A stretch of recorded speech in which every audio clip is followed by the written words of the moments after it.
Ya, baiklah Sobat Sports, kita kembali lagi di Sport Today kali ini dan di segmen kedua kali ini ada sesuatu yang spesial untuk Anda karena ini sebagai informasi pembuka bahwa nanti akan ada kejuaraan Piala Dunia Panjat Tebing 2022 yang akan diselenggarakan akhir pekan nanti, tepatnya tanggal 24 hingga 26 September 2022 di Jakarta. Nah, kebetulan saat ini saya sudah ada seorang tamu narasumber yang begitu istimewa, luar biasa. Beliau adalah Ketua Umum dari Federasi Panjat Tebing Indonesia, ada Mbak Yeni Wahid yang sudah hadir di studio. Mbak Yeni Wahid, apa kabar? Baik, Johan. Luar biasa. Terima kasih sudah mengundang saya. Sama-sama Mbak, akhirnya berkenan juga hadir di Sport Today kali ini. Oh, pasti dong, pasti. Oke, tapi sebelum kita ngomong soal event internasional ini yang memang luar biasa, Jakarta akhirnya kedapatan lagi setelah sebelumnya ada Formula E juga kan di event internasional. Saya mau tanya deh, ini juga saya cukup terkejut dengan seorang Mbak Yeni Wahid yang kenapa sih bisa memilih panjat tebing ini sebagai olahraga yang disukai gitu. Oh, soalnya panjat pinang tidak dipertandingkan di Olimpiade. Yang dipertandingkan itu panjat tebing gitu ya. Bercandanya begitu. Tapi enggak lah, kalau buat seriusnya, panjat tebing kan kita sama-sama tahu sebagai salah satu cabang olahraga prioritas. Di mana Indonesia itu punya kesempatan untuk mendapatkan medali di Olimpiade nanti lewat cabang olahraga panjat tebing.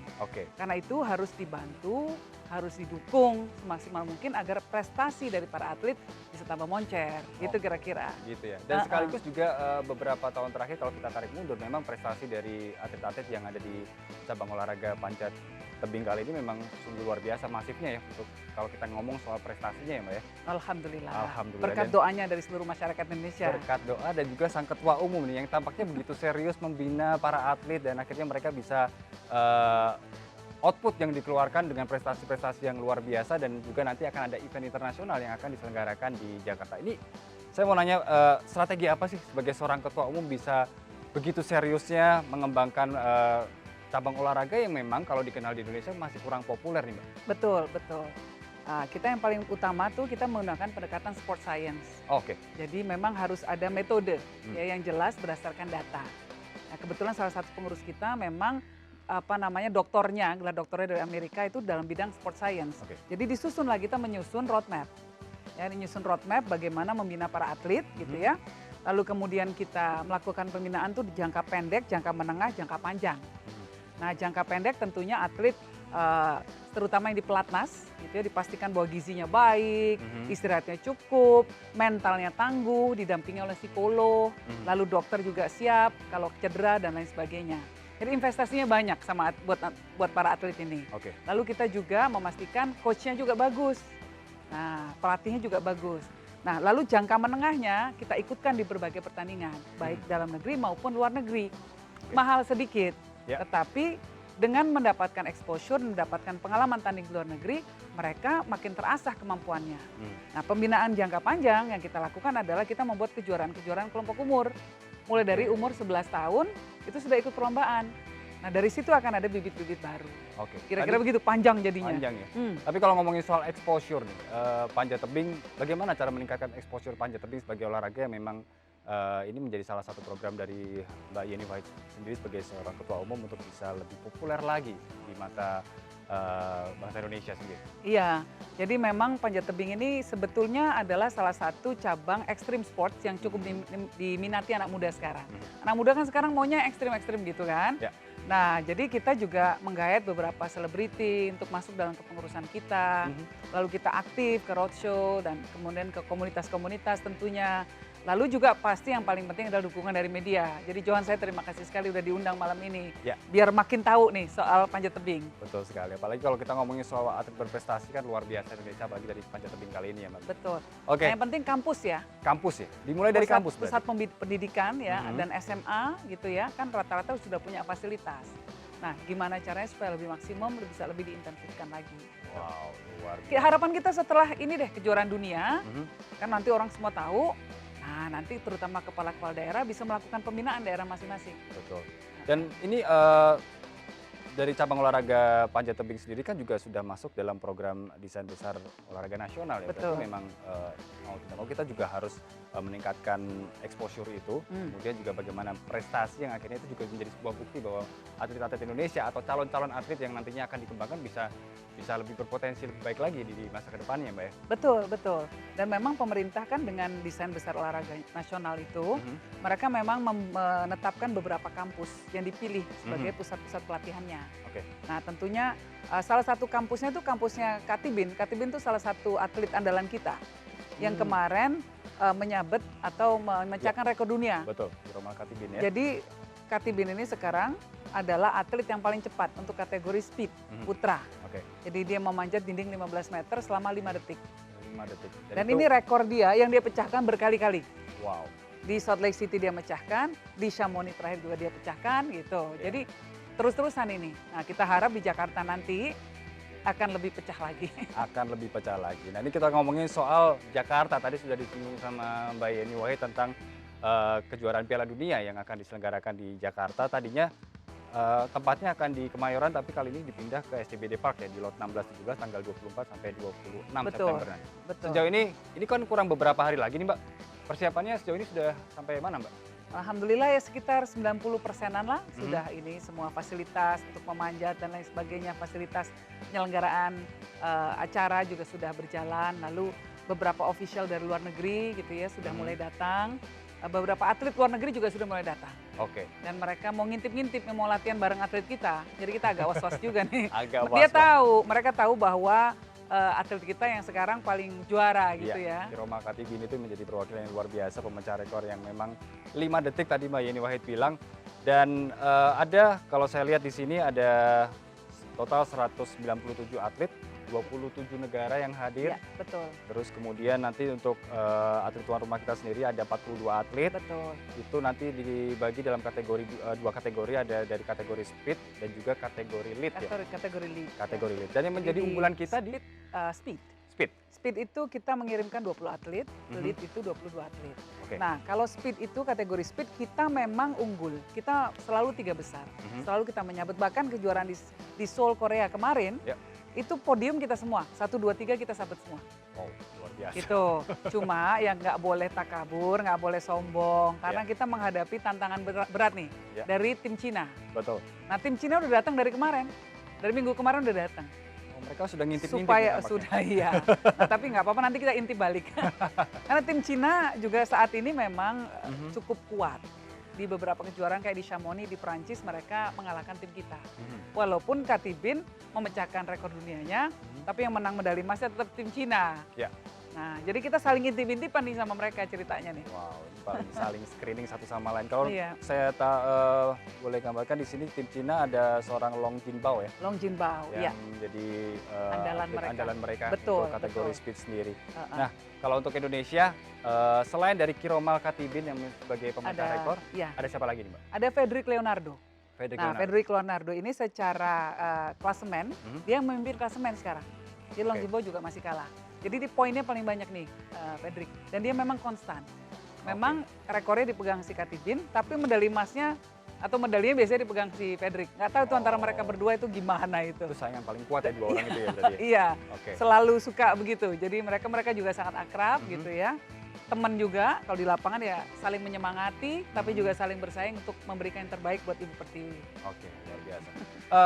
Mbak Yeni, kalau kita tarik mundur sedikit, dulu atlet-atlet wanita yang dikedepankan atau menjadi unggulan. Ini ada apa dengan atlet-atlet wanita di zaman sekarang?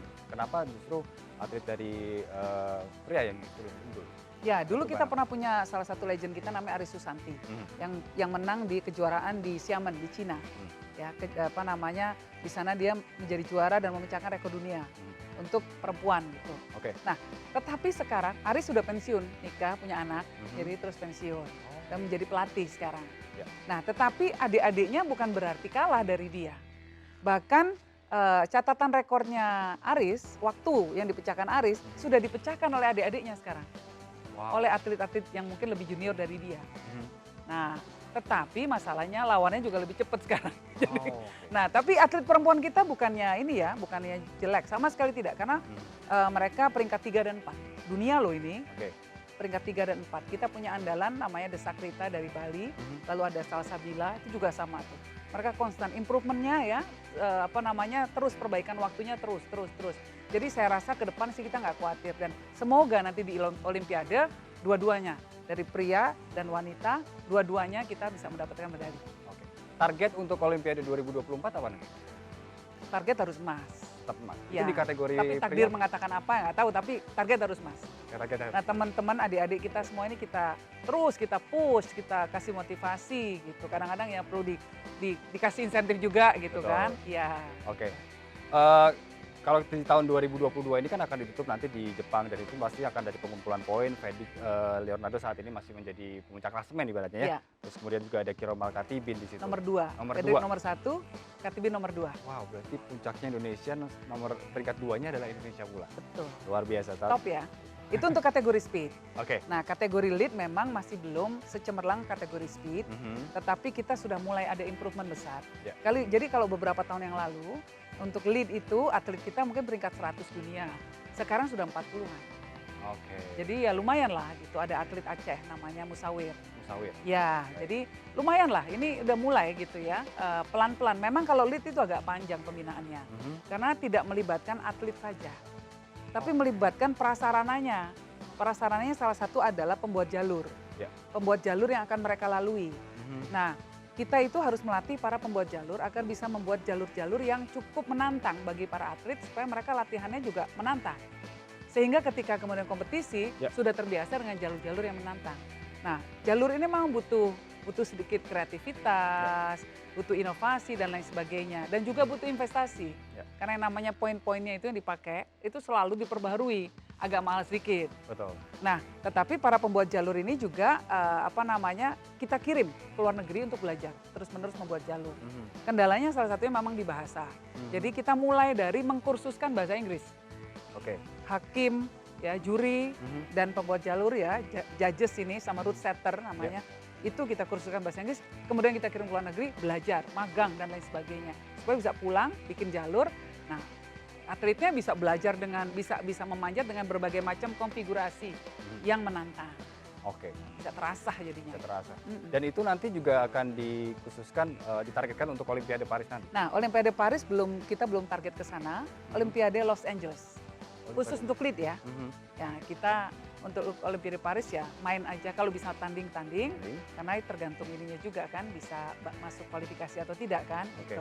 Memang persiapannya untuk lead lebih panjang kan. Kalau untuk lead sendiri, sementara untuk speed memang kita targetnya adalah emas untuk Olimpiade Paris 2024. Betul. Jadi sebagai informasi juga untuk para sobat sport bahwa memang ada 3 kategori ya Mbak ya. Untuk panjat tebing sendiri ada lead, kemudian ada speed, itu mengandalkan kecepatan, satu lagi boulder. Iya. Kalau soal boulder, boleh tahu boulder itu lebih rendah. Jadi kalau speed itu lurus papannya dan ini kecepatan aja. Lalu kemudian ada lead yang papannya begini agak melengkung gitu ya. Masih pakai tali ya pengaman gitu. Speed juga pakai tali pengaman karena tinggi sekali. Boulder ini rendah. Tetapi susahnya setengah mati. Itu lebih sulit daripada lebih sulit sekali. Lebih sulit ya karena dia nggak pakai tali juga kan. Kemungkinan biasanya sering jatuh dulu. Nah, tapi luar biasa. Kalau kita lihat legenda-legenda yang sekarang nih, yang para favorit juara-juara dunia nih, yang Janja Garnbert misalnya gitu ya. Itu kalau dia lagi manjat, kita ngeliatnya juga kok bisa sih gitu gantung pakai cuma satu tangan gitu, kayak gitu-gitu. Loncat dari satu poin ke poin lain dengan ya teknik yang nggak kepikir lah gitu. Iya. Tapi di situ atlet elit kan? Atlet elit betul.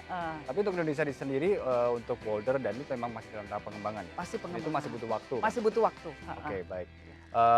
Yang akan diunggulkan adalah nanti dari kategori speed sendiri. Nah, untuk di Piala Dunia 2022 yang akan terselenggarakan di Jakarta nanti ada berapa kategori Mbak yang 2, yaitu speed dan lead. Ya. Speed dan lead. Ya. Nah, kalau untuk speed sendiri tadi pasti ada Kiromal dan juga Fedrik ya dari nomor putra sendiri. Ada juga ada Aspar Jailolo itu pernah juga juara dunia.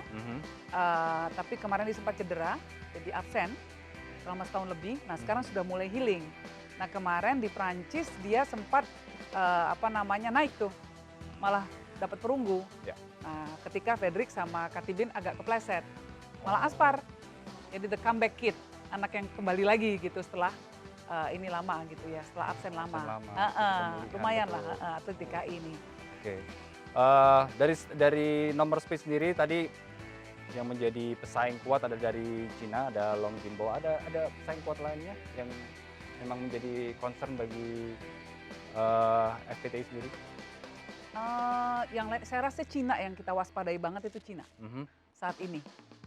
Kalau dilihat, kalau boleh ngintip juga nih dari Cina, dari program-program mereka yang ada di sana, apakah mereka memang sudah cukup maju dan memang dikatakan sebagai pesaing paling kuat untuk Indonesia yang saat ini ada di posisi pertama? Jadi kayaknya Cina itu belajar dari Indonesia, bagaimana kita fokus melakukan pembinaan. Nah, memang kalau negara-negara lain itu tidak sefokus kita ya.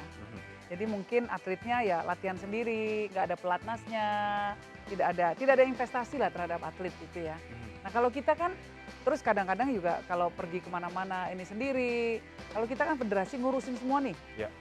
Nah jadi memang hasilnya lebih terasa, jadi atlet kan bisa konsentrasi hanya untuk memperbaiki skillnya. Nah Cina kayaknya mulai niru itu.